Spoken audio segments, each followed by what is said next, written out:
काश्मीर खोऱ्यातल्या पहलगाममध्ये काल दुपारी झालेल्या आतंकवादी हल्ल्यात भारतीय नौसेनेचा जवान विनय नरवाल यांचीही बेछूट गोळीबारात हत्या झाली. विनय नरवाल हे भारतीय नौसेनेतले एक अतिशय उमदे असे अधिकारी. 16 तारखेला म्हणजे 16 एप्रिलला त्यांचं लग्न झालं होतं.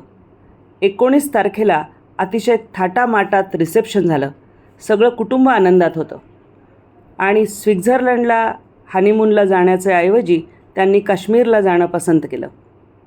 त्यावेळी त्यांच्या मनातही आलं नसेल की मृत्यू त्यांची तिथे वाट बघत होता.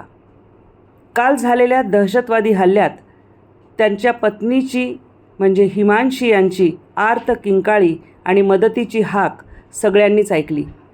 अपने आप बोले ना मुझे क्या बोलते भेलपुरी खाने से मेरा पति साइड में था. एक इंसान है उसने उसको गोली मार दी. यहाँ पे उसने बोला कि ये शायद मुस्लिम नहीं है, उसने उसको गोली मार दी. नहीं आप टेंशन मत लो. अब बेटा आप यहाँ पे रहो, हम साथ में. मैडम ये जो वहीद साहब है प्रेसिडेंट, आप टेंशन मत लो. मेरे पति का बच्चा लो. हम बचा देगा, कोई बात नहीं. भैया तक फोन प्लीज भगवान के लिए बचा लो. दब सिमन युवा डिजाइन किया है. ठीक है हम बचा देंगे ना, आप टेंशन मत लो. मैं आ रहा हूँ. मैं कहाँ पे आपका ये हस्बैंड क्या हुआ, इसको क्या हुआ? Please ask for help. We don't need. Okay don't worry. You okay? You need a water sir? आज जेव्हा या उमद्या नौसेना अधिकाऱ्याचं पार्थिव दिल्लीला आणण्यात आलं त्यावेळी त्यांच्या पत्नीची आणि त्यांच्या कुटुंबाची जी अवस्था होती त्यांनी सगळ्यांचेच मन हेलावून गेले.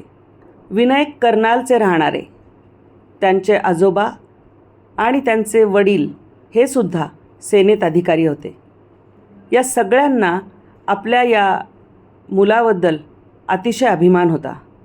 त्यांच्या आजोबांनी आज माध्यमांशी बोलताना सांगितलं की इतक्या गोळ्या मारल्या गेल्या नसत्या तर त्यांच्या नातवानी एकट्यानेच कदाचित 5 ते 6 जणांना तसंच कंठस्नान घातलं असतं.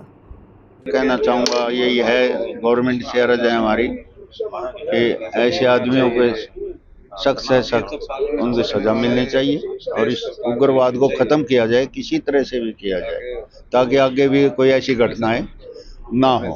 चाहे वो सिविलियन है, चाहे आर्मी का है, कोई भी है, किसी के ऊपर भी ऐसी कार्रवाई नहीं होनी चाहिए, ऐसी घटना नहीं घटनी चाहिए. यही हमारी मांग है. कार्रवाई कैसे चाहते हैं? प्रधानमंत्री भी अपना दौरा छोड़ के आ गए. हाँ, तो यही अपील है हमारी तो प्रधानमंत्री जी से भी कि इसको उग्रवाद को किसी भी तरह से भी ख़त्म करें. यही अपील है. तो विनय कुछ दिन पहले ही यहाँ पे देखने को मिली थी और ऐसा हो जाए और टारगेट किया गया है वहाँ पे. हाँ, टारगेट किया गया उनको. पहले से ही हो सकता है वो वहाँ कई दिन की रैकी की होगी उन्होंने पहले.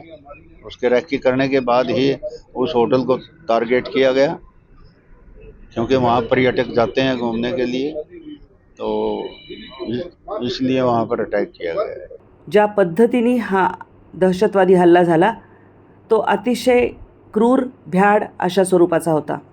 भारतीय नौसेनेनं एक अधिकारी गमावला आणि त्या पत्नीनं केवळ 6 ते 7 दिवसांपूर्वी झालेल्या विवाहानंतर आपला पती गमावला. सगळा देश आज त्यांना श्रद्धांजली वाहतोय.